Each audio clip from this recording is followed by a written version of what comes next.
dit que c'est aussi et peut-être même avant tout la baisse du dollar ces derniers jours là qui soutient le cours des matières premières, Grégory.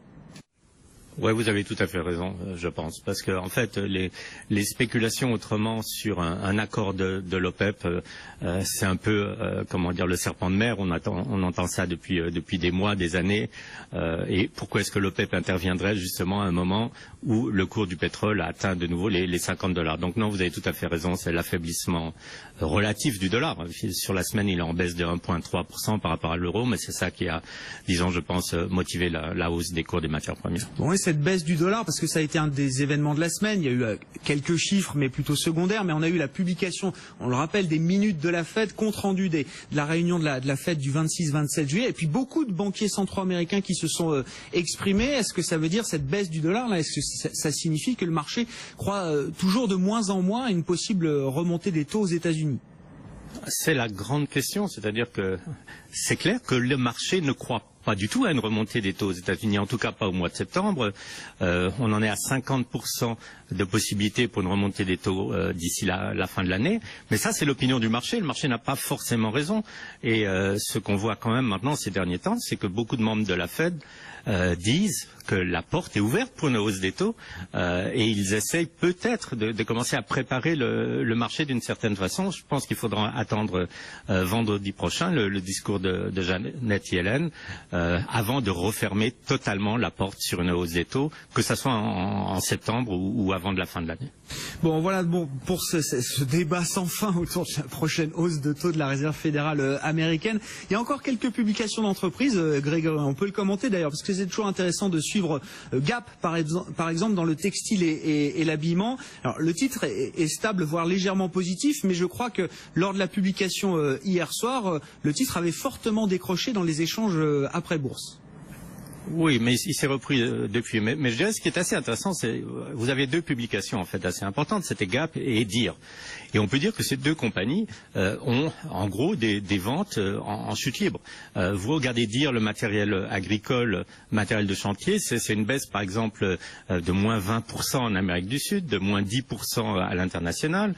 Vous regardez Gap dans son enseigne typique qui est Gap en fait, c'est une baisse de 4%. Banana Republic, c'est une baisse de 10%. Donc vous avez des compagnies avec des ventes en chute libre qui arrivent à avoir des résultats bien mieux que prévu. Et c'est un peu la beauté, en étant un peu ironique, des États-Unis. C'est-à-dire que qu'est-ce qu'on fait aux États-Unis pour maintenir les marges? Dans le cas de Gap, c'est tout simple. Ils ferment des magasins et ils licencient du personnel. Et dans le cas de Deere, c'est tout simple. Ils ferment des usines et ils licencient du personnel. Alors évidemment, l'effet automatique, c'est que comme la main-d'œuvre est le coût le plus important pour une entreprise, une fois que vous avez licencié beaucoup de monde, vos marges commencent à s'améliorer et on arrive comme ça à avoir des résultats qui sont meilleurs que ce qui était attendu. Bon, voilà pour Gap et Deere, donc vous l'avez très bien expliqué, qui malgré des ventes en forte baisse arrive malgré tout à surprendre agréablement le marché avec des réductions de coûts et puis alors des attentes qui étaient très dégradées et les groupes arrivent à publier un petit peu au-dessus, donc ça donne plus 1% pour Gap actuellement et plus 4% pour le titre Deere. Et puis alors il y a deux titres qui ont fait l'actualité hier en fin de séance à New York, Grégory. J'avoue que je ne connaissais pas ces compagnies. Ce sont des compagnies qui exploitent des prisons privées aux États-Unis. Que s'est-il passé là dans ce secteur des prisons et des centres pénitentiaires privés aux États-Unis, Grégory? Oui, déjà, je ne sais pas si c'est quelque chose qui existe en France. Non. Voilà, donc c'est quoi? C'est des compagnies qui tout simplement exploitent des prisons et ont passé des accords avec le département de la justice pour que les futurs prisonniers soient envoyés dans leur prison. C'est des compagnies qui sont cotées en bourse, qui ne sont pas petites. Par exemple, Corporation of America, la plus grosse, fait 3 milliards de capitalisation en bourse, a 14 000 employés.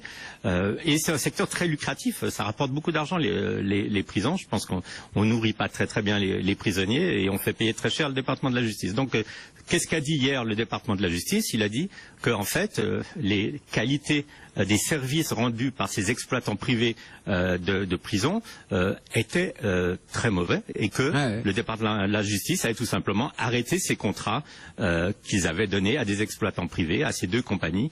Une fois que le marché a vu ça, ça a été alors un bain de sang pour les deux compagnies, avec une chute de leur titre de 40% en l'espace de 2 ou 3 minutes. On peut se dire en fait donc que c'est un business qui va s'éteindre et c'est peut-être mieux comme ça.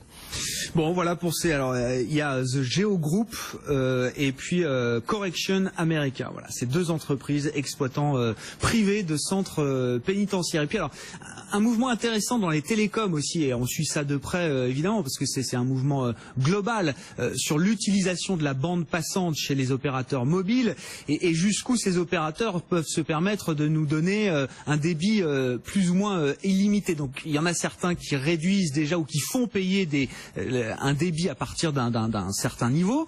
Et puis il y a ceux qui décident, non, justement, c'est illimité pour tout le monde et tant que vous voulez.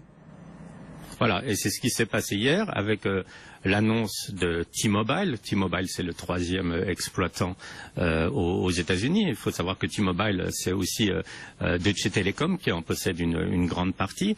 Quel est l'intérêt? L'intérêt, ça veut dire qu'en fait, vous allez payer un abonnement mensuel qui vous donne droit à un usage illimité de bande passante. Vous pouvez regarder 10 films sur Netflix par jour si vous le voulez.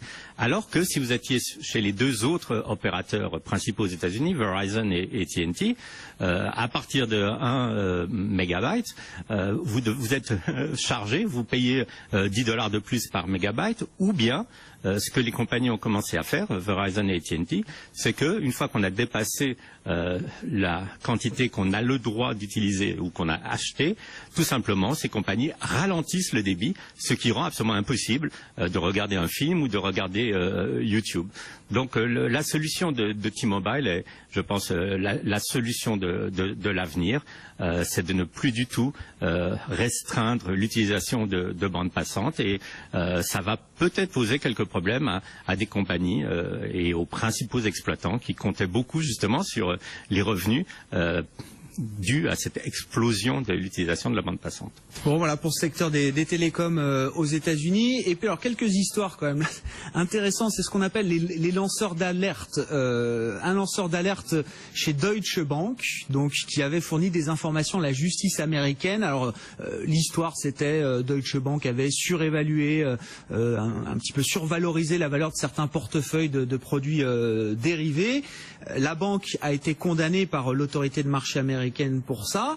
Et la SEC, comme on l'appelle, c'est l'AMF aux États-Unis, très généreuse avec ses lanceurs d'alerte, proposait à ce monsieur, dont j'ai pas le nom en tête, de lui faire un chèque de plusieurs millions de dollars. Et semble-t-il qu'il a snobé la SEC, ce lanceur d'alerte. Oui, il a refusé le chèque. Alors, essayons d'expliquer pourquoi. J'ai compris son argument. Il est pas trop compliqué. Donc, la punition pour Deutsche Bank était de 55 millions de dollars. C'était le niveau de l'amende.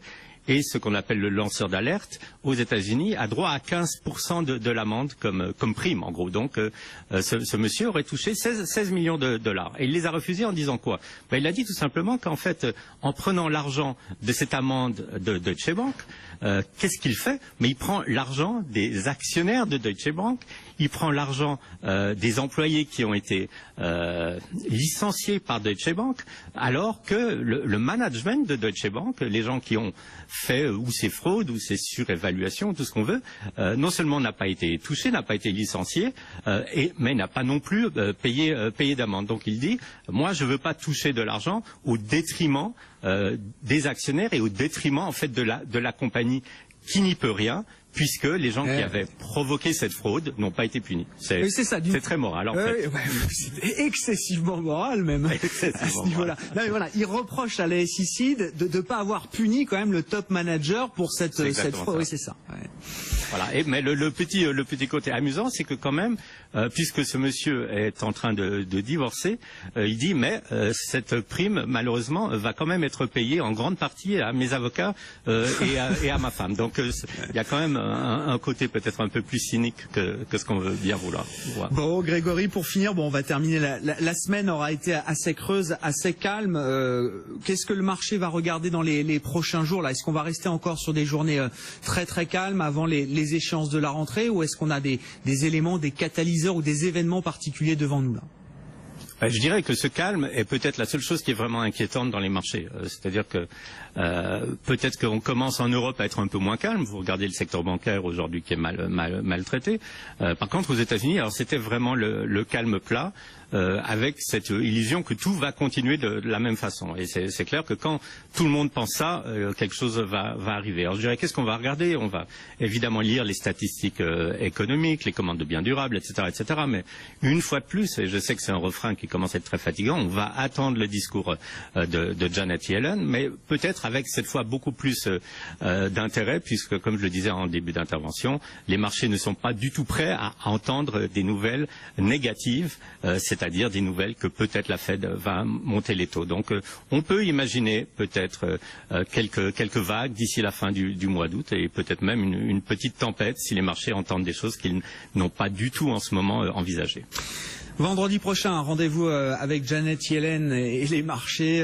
C'est la conférence, le grand symposium de Jackson Hole qui réunit tout ce que le monde compte de banquiers centraux et de banquiers importants. Et ça se passe dans le Wyoming, et le discours de Janet Yellen est donc attendu le 26 août, vendredi prochain. Merci beaucoup Grégory, merci d'avoir été avec nous. Bonne fin de séance à vous à New York. Grégory Volokin, le président de Mescart Financial Services des marchés américains.